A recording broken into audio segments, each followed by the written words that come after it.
when I read the Bible, I see that caring for God's world is a central part of what it means to be human, and therefore a central part of what it means to be a Christian.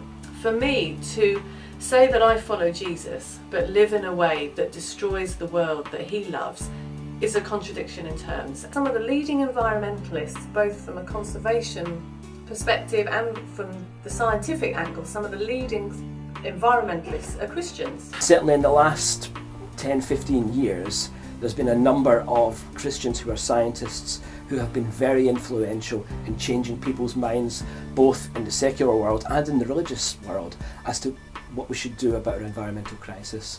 People like John Horton, Sam Berry, a number of very, very high profile people who are respected the world over and will go and speak on issues like climate change, on extinction, and are not just raising the awareness but changing the way that people think. I can talk about stuff and I can preach things from the Bible and I can say I believe this, that and the other, but actually if I'm not doing it in my own life, then I'm not being anything more than a hypocrite. And so for me it's really important that the stuff that I say and that I write about, I'm also living out. I mean, as a Christian, what do I do for the environment? Good question. In one sense, my work allows me to address major issues head on, and with government funding and international funding, we can actually address things like how much carbon dioxide is going into the ocean and making it more acid. How will animals survive? I will try my best to leave the car at home whenever I can, and I walk and cycle, and I try and teach my kids not to expect that we're just going to jump in the car all the time, but that we can walk and cycle places. Obviously we recycle, but most people do that, don't they? We try to produce a lot of our own food, so I have an allotment that I share with friends, and I produce some of my own vegetables. I'm not brilliant, so I also get an organic veg box that comes weekly, but I try and grow some of my own vegetables.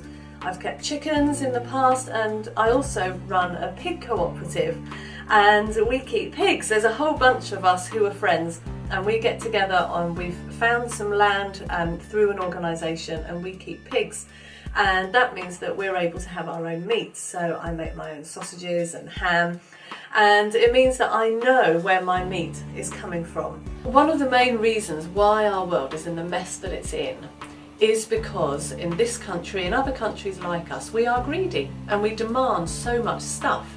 It's thought that if everybody around this world lived the life that we live today, we would need almost 3.5 planets in order to support us all.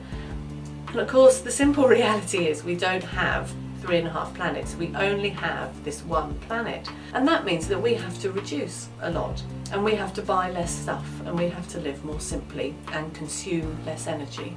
Long term, children and children's children will have to deal with some horrible things because we're being so selfish. God asks us to live considered lives, to think through the things we do, why we do them. God gave us the environment to look after. God still expects us to have stewardship, to actively look after his world. And that's part of his purposes, that we do that. Therefore, not doing it is turning your back on what God wants. And that's fairly serious for any Christian. No person of faith would want to turn their back on a direction that God's going in. It's just carefully considering the things that you do.